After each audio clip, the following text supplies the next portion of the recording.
Alrighty, so we're going to disconnect the battery. It's the 10 millimeter. It's in the trunk on the Challenger.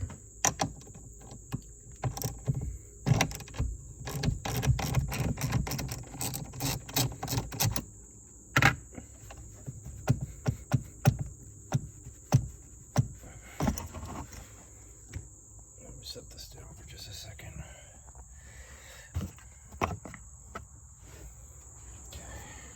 So we got two bolt, little plastic clip here, and then one down here that we're going to pick up. I like these little screwdrivers. They've got tools that are specifically for this, but these work for me just fine. Once you pull that out, the clip comes out. Same here.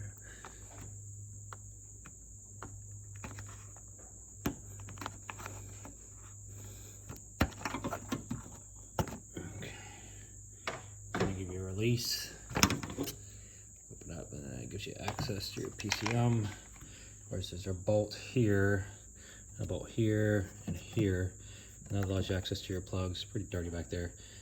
So let me go get the socket and everything, and I'll be back. All right, so this is actually a 13. This top bolt.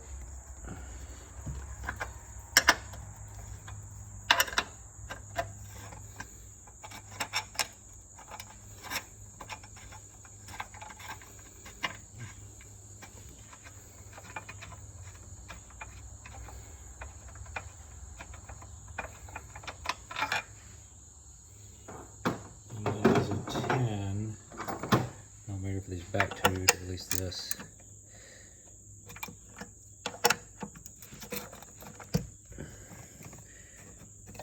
And there's two plugs and they're color coded for the PCM. And they have a little press piece on each one. Press down in the center and that gray tab that you see there, it pulls up. So I'm gonna release this first so I can get in there. Here this is kind of a tight fit. I've never done it before, so we're about to find out. Historically, I feel like connectors have always been the bane of my existence. I should probably loosen those while this is connected up top. Let me set this down for just a second. Okay, so that other off, this bracket slides off there.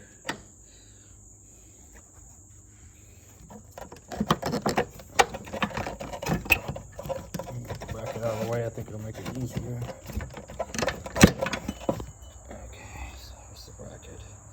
Two pin pieces, and that's where it sits in there. Alright, so there's a center piece to push on here, and I'll show you here in a second. And I think that releases the tab to pull it up and out. From there, I think it should pop off. I'm going to set this down and kind of wiggle it, and I'll come back in just a second. Okay, so the first one's off. We'll say they're kind of pain in the ass to get kind of out of there because it's so tight. And so I'm going to push the other one. I can show you this push piece here, and then this tab pulls upwards.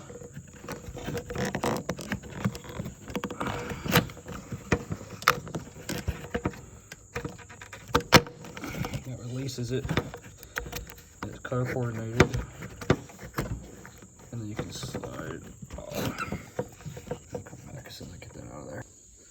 Okay, let me show you kind of something that happened.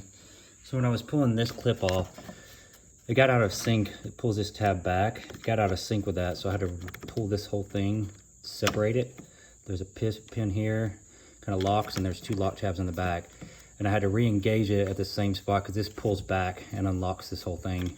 And so if you don't re-engage it at the perfect point, then it's gonna cause you trouble. So that one actually gave me issues. As you can see, they're color coded to here, so you can't mess the PCM up. And pretty much that's it. So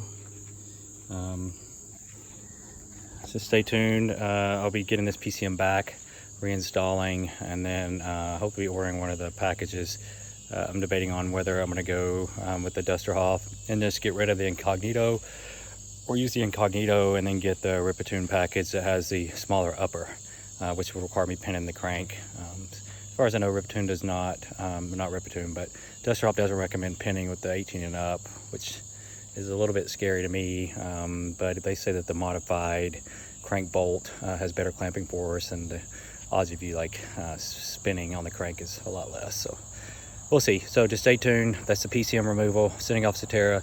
I'll let you know if I do get it back in a timely manner, if it's worth going through them versus somebody else. And then I'll also let you know how this package ends up going, power wise, and then timeliness and all those kind of things with the remote tune. And we'll just kind of try to document this whole thing. So I've got the Challenger and the TRX are both kind of undergoing mods right now. And so just stay tuned. All right.